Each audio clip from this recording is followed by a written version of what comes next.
जब विधानसभा का उपचुनाव देहरा विधानसभा क्षेत्र में हो रहा था और वहां पर मुख्यमंत्री की धर्मपत्नी चुनाव लड़ रही थी, उस वक्त वहां पर आचार संहिता के दौरान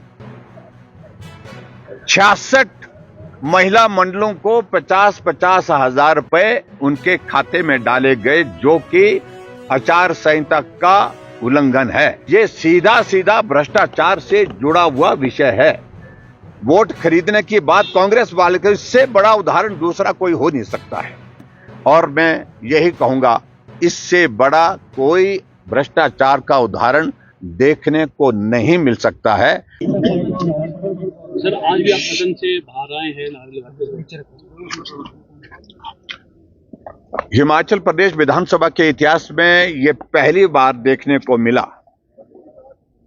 जब माननीय सदस्य की ओर से प्रश्न लगाया गया, उस प्रश्न को विधानसभा सचिवालय द्वारा स्वीकार किया गया, बिजनेस में उसको लिस्ट किया गया और सूचना एकत्रित की जा रही है। ये सूचना पहले उपलब्ध कराई गई है और ये प्रश्न हमारे आशीष शर्मा माननीय विधायक हमीरपुर की ओर से लगाया गया था। और जब पिछले कल इस प्रश्न पर फिर से हमने जब पूछा कि प्रश्न लगा था, लेकिन बिजनेस में लगने के बावजूद उसको हटा दिया गया, विलुप्त कर दिया गया उसको, तो अध्यक्ष महोदय ने कहा कि हम इस प्रश्न का उत्तर कल देंगे।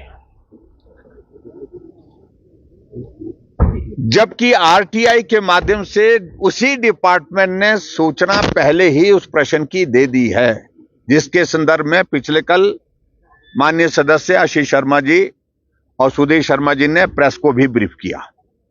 जब आरटीआई में इंफॉर्मेशन मिल चुकी है और विधानसभा का सचिवालय उस सूचना को देने के लिए आनाकानी कर रहा है क्योंकि सरकार का दबाव है, ये पहली बार वो शायद हिमाचल प्रदेश की विधानसभा के अंदर जब किसी प्रश्न का उत्तर देने के लिए आरटीआई लेकर के उसी सदस्य ने जिसने प्रश्न किया है उसने सदन के अंदर रखा कि आपके पास अगर सूचना नहीं है, मैं ही आपको सूचना प्रदान कर रहा हूं। आज जब हम उस प्रश्न पर जब पूछ रहे थे तो यही बताया गया कि सूचना एकत्रित की जा रही है। जब हमने कहा कि सूचना दे दी गई है तो विधानसभा अध्यक्ष महोदय जी से हमने निवेदन किया कि हमें इस पर सप्लीमेंट्री करने का अधिकार है। जब आपने स्वीकार कर लिया कि उत्तर ये आरटीआई के माध्यम से आया है, ये उत्तर सरकार का, ये उत्तर है एक तरह का, लेकिन इजाजत नहीं दी गई और हमें उसमें रोका गया। सही बात यह है कि जो कांग्रेस पार्टी पूरे देश भर में वोट चोर का आजकल नारा लगा रही है, इससे बड़ा उदाहरण देखने को वोट चोरी का नहीं मिल सकता है। जब विधानसभा का उपचुनाव देहरा विधानसभा क्षेत्र में हो रहा था और वहां पर मुख्यमंत्री की धर्मपत्नी चुनाव लड़ रही थी, उस वक्त वहां पर आचार संहिता के दौरान 66 महिला मंडलों को 50-50 हजार रुपए उनके खाते में डाले गए, जो कि आचार संहिता का उल्लंघन है, मॉडल कोड ऑफ कंडक्ट का जो है वायलेशन है। और वायलेशन के साथ साथ में ये सीधा सीधा भ्रष्टाचार से जुड़ा हुआ विषय है। वोट खरीदने की बात कांग्रेस वाले के, इससे बड़ा उदाहरण दूसरा कोई हो नहीं सकता है।